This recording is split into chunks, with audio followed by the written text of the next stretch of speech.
at it again, working on the Firebird. This is going to be a short one. I actually didn't plan on filming this, but, well, here we are. Yeah.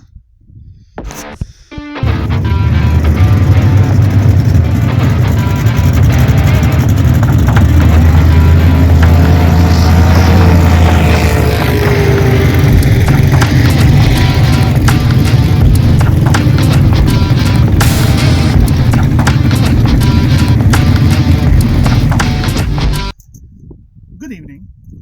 Tonight we're showing you what not to do when trying to remove a plastic fender from a, well, fairly decent 90s model Firebird. Yeah, I mean, you know, it's a nice car. And here I'm going to be, well, pounding on it like that. I know it seems ridiculous, but we got to get it off because it's going to get this all fixed. I don't know if anybody remembers this or saw this in pictures. Yeah, so this is the damage I was talking about. So the guy who's doing the repairs is actually a family member of my wife's. He owns a shop. He actually did the exhaust on the Roadmaster as well. A couple other things for us as well. He did the exhaust pipe for the Camaro. There's people over there. Are they coming up here? No. Anyway, it doesn't matter. So, yeah. He is going to be fixing this because they are an exhaust and collision shop. So, you know, well grouped for our needs. Anyway, I mean, like I said, it's a fairly decent example of a 90s vehicle saved, but there is more stuff where I don't quite think it wasn't driven in the wintertime.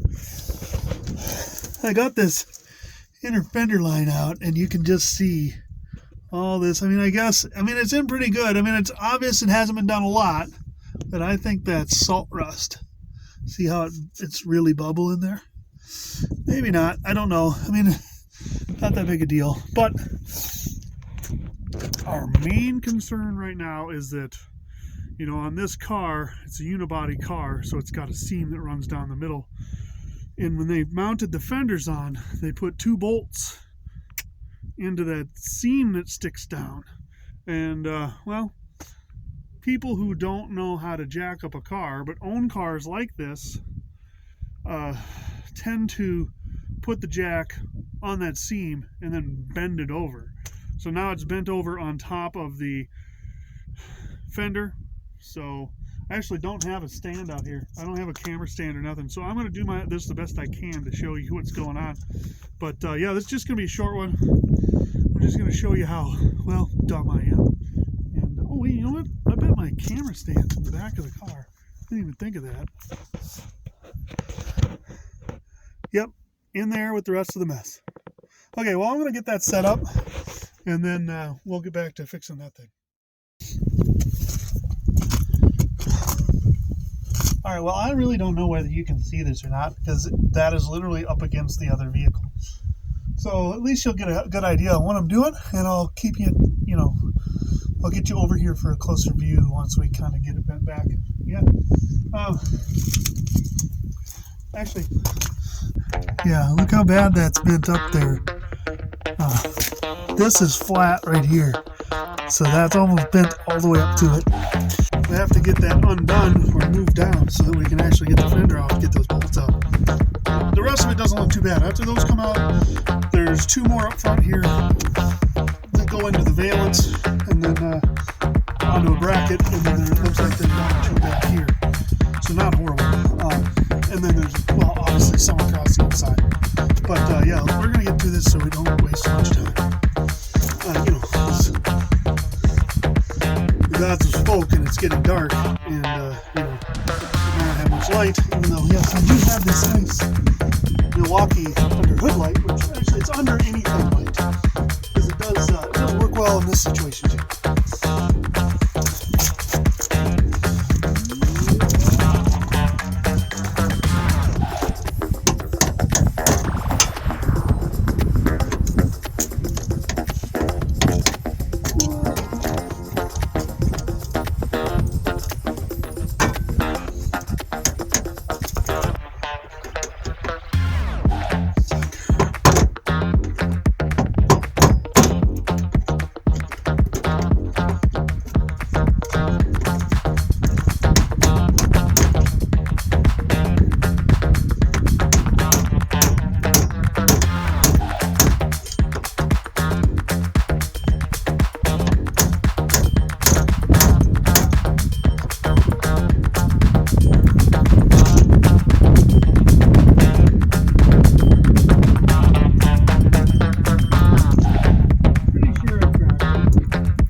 can see, I did exactly what I was trying not to do, but I think, it's 50 degrees out here.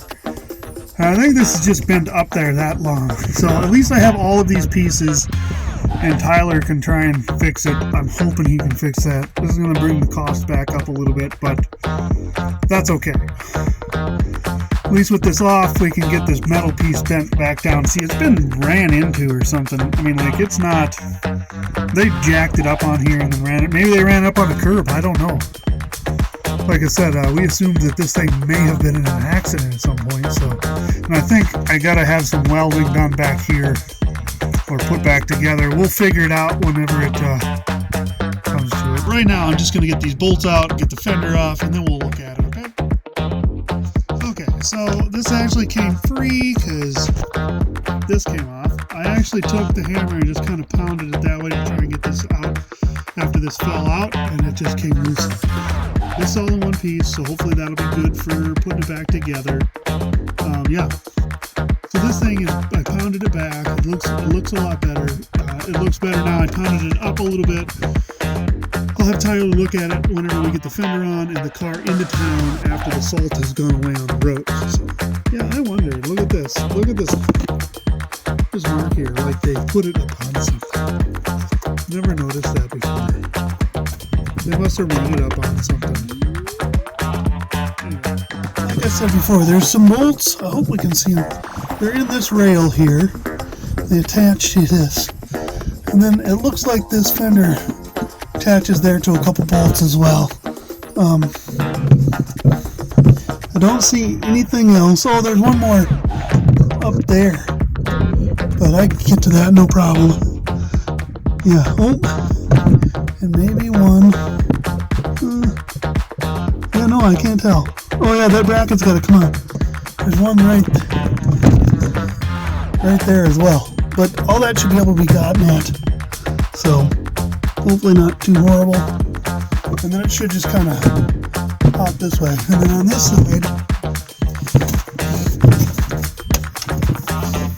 this side, so far I can see one. I don't see another one up there, but we'll come across that when we get to it. I'm just going to get these all out of here. I think it's a 10. People told me to buy the boot for Ondaba here, and I didn't do it, but now I'm going to think about doing it because it's getting all beat up.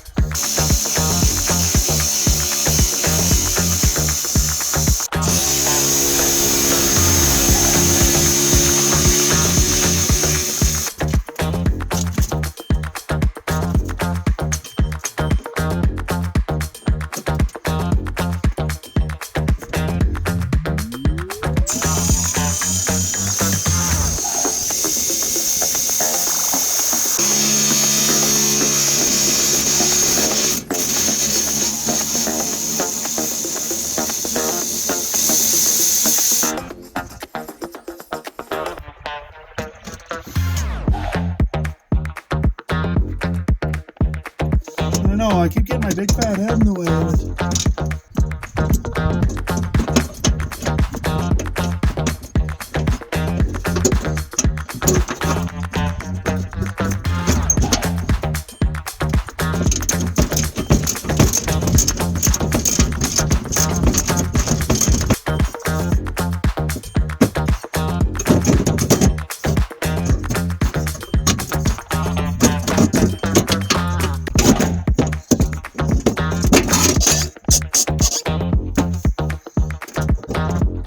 Okay, other side.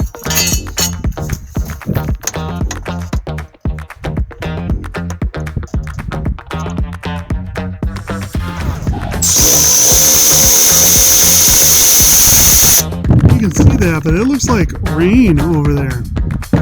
My favorite thing is rain.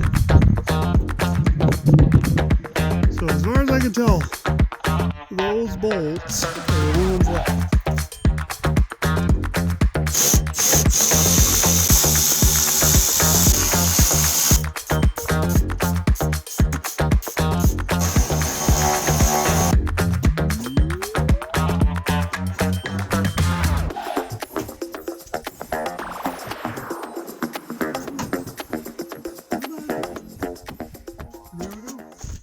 All right, there we go. I'll get you in a closer look here. I did break this off down here. Wasn't much I could do about it. It looks okay. Hopefully that'll go back on neat. Yeah. All right. First thing I see is that rust. That's going to have to be taken care of here. Pour all the way back on. It kind of goes all along the lip there. So, thinking there's going to be a project of taking the other fender off and kind of cleaning out. I know we want to take this off and get it repainted, this valance off, or the front nose cone, or whatever you want to call it, off and repainted, so that we can get rid of that chipping paint, kind of like we did up here, only this nose will stay gloss like it is now. So thanks for joining me. I know it was just a little fender and stuff, but as soon as I saw that piece I was going to have to do, I started recording, because I always seem to miss things when I do things like that. Not that that was any big special thing, but man, there are lots of times where you see stuff like that and I just kind of buckle down and do it. And tonight I actually waited, turned on the camera, and then broke the part. So anyway, thanks for joining me. We'll catch you next time. Have a good one. So it's been 2 weeks since we took the fender off the Firebird. As you can see, not just that changed, but something else changed. So I got the fender back and it's repainted. Actually, it's re-cleared. They fixed it, whatever. And I'm going to show you, and then we'll put it on the car temporarily just to look. But I want to show you what I'm going to be doing in the next video on this vehicle. So I took my gator wipes and I was wiping off stuff here, and you can see the rust a little bit better in this here area. There's a little bit there, down in there on the that crossbar, or where the bottom of the fender mounts. If you remember correctly, there's stuff up underneath the wheel well that needs to be fixed as well, right in there. I want to fix that before we totally put the fender on for good. So I'm going to end this video here, just showing you what happened with the fender. Okay, so I'm going to get the fender out and we'll look at that and see how it looks, and hopefully we're going to be pretty happy with it. So there we go. So right about in here was where all that damage was. Oh, it's all dusty. I don't want to keep doing that. It'll mark up that paint. And we all know how bad it is on black paint. Whenever you start to do this, then you start to see every little scratch in the thing and a little paint. So anyway, right here is all messed up. And if you remember from the last video, this was busted off. And they were able to get that all put back on there. They heated it up, bended it down, and got it to, go on there. And then they filled it with a little bit of body filler, fiberglass style body filler and stuff. Actually didn't sand it down a lot. He told me straight out he wasn't going to sand it down because he wanted to leave as much material there as he possibly could to keep it sturdy, So that's what he did. He made sure it was fairly smooth, but it's not. It's wavy. You can tell it's not sanded, but it looks pretty good. So on the outside, they body filled it. They seam sealed it, or what? I don't even know how they did it, but they put this same style of glue on the outside as they did here on the inside on this little piece here. And you can still kind of see the crack there. I don't know if that'll come out in the video or not. But yeah, so all in all, it looks pretty good.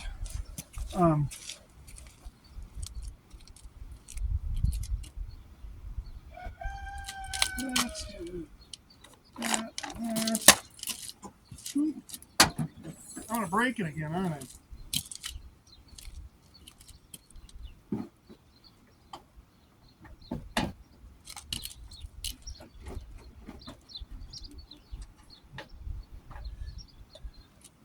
Oh yeah.